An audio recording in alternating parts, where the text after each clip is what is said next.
கன்னிராசிக்காரர்களுக்கு அற்புதமான வாரம், சந்தோஷ வாரம், நிம்மதி வாரம், எண்ணியது கை கொடுக்கக்கூடிய வாரம், கையில் எல்லாம் கிடைக்கக்கூடிய வாரம், பணம் கிடைக்கக்கூடிய வாரம், மனம் மகிழக்கூடிய வாரம், பெண் கிடைக்கக்கூடிய வாரம், பொன் கிடைக்கக்கூடிய வாரம், இப்படியே அடிக்கிட்டே போகலாம். இப்படியே சொல்லிக்கிட்டு இருக்கலாம். அபாரமான வாரம்.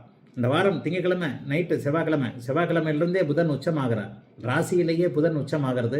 ராசிநாதனும் ஆட்சியில் இருக்க குருவின் பார்வையில் இருக்கிறார். ராசியும் குருவின் பார்வையில் இருக்க ராசிநாதன் உச்சம் ஆட்சி போன்ற அவ்வளவு அமைப்புகளையும் அடைந்திருக்கக்கூடிய, 2ஆம் இடத்துல தனாதிபதி வலுத்திருக்கக்கூடிய, 6ஆம் இடத்தில் சனி இருக்கக்கூடிய கோகோன்னு இருக்கு. இவ்வளவும் நடந்து எனக்கு சரியா இல்லைங்க. பிறந்த ஜாதக அமைப்பில் அப்படி ஒன்றா மோசமான தசாபக்தி நடந்துக்கிட்டு இருந்தால் தான் ஒன்றும் இல்லாமல் சும்மா கிடக்கும். அருமையான கோச்சார நிலைமைகள். 12 ராசியில் யாருக்கு இப்போ இந்த வாரம் யாருக்கு 12 ராசிகளில் பெஸ்ட்டுன்னு கேட்டால் கன்னிராசிக்காரர்கள் தான் பெஸ்ட்டுன்னு சொல்லுவேன். அந்த அளவுக்கு ராசிநாதன் உச்சம், உங்களுடைய நண்பர் சூரியன் ராசியிலேயே ஒரு நிலையில் இருக்கிறது வலுவான ஒரு அமைப்பு. 9ஆம் இடத்துலேருந்து குரு பார்க்குறாரு. 10ஆம் இடத்துல தசம அங்காரா என்கின்ற அமைப்பில் அப்படியே செவ்வாய் 10ஆம் இடத்துல இருக்கிறது மிகப்பெரிய யோக அமைப்பு. இன்னும் ஒரு 6-7 மாத காலத்திற்கு உங்களை அசைத்து கூட பார்க்க முடியாதபடி எல்லா நன்மைகளும் கிடைக்கக்கூடிய நல்ல மாதமாக இந்த வாரம் இருக்குங்க. செப்டம்பர் 23ஆம் தேதியிலேருந்து 29ஆம் தேதி வரைக்கும் தொட்டது தொடங்குங்க. எதையும் செய்யலாங்க. தைரியமாக எதுவும் இறங்கி நீங்கள் பண்ணுற முயற்சிகள் எல்லாமே அவரவருடைய வயதிற்கு ஏற்றார் போலன்னு சொல்லிடுவேன்.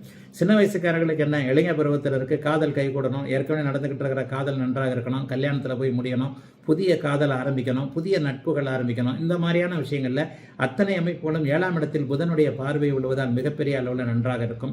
நடுத்தர வயதுக்காரர்கள் அனைவருக்குமே குடும்பம் நன்றாக இருக்கும். தனம், வாக்கு, குடும்பம் என்று சொல்லப்படக்கூடிய சொல் பலிக்கக்கூடிய அமைப்பு, எல்லா எண்ணங்களும் பலிக்கக்கூடிய அமைப்பு, வியாபாரம் நன்றாக இருக்கக்கூடிய அமைப்பு, தொழில் நன்றாக இருக்கக்கூடிய அமைப்பு என எல்லாம் நிறைவாக இருக்கக்கூடிய தன்மைகள் அப்படியே கன்னிராசிக்காரர்களுக்கு முழுக்க வருதுங்க.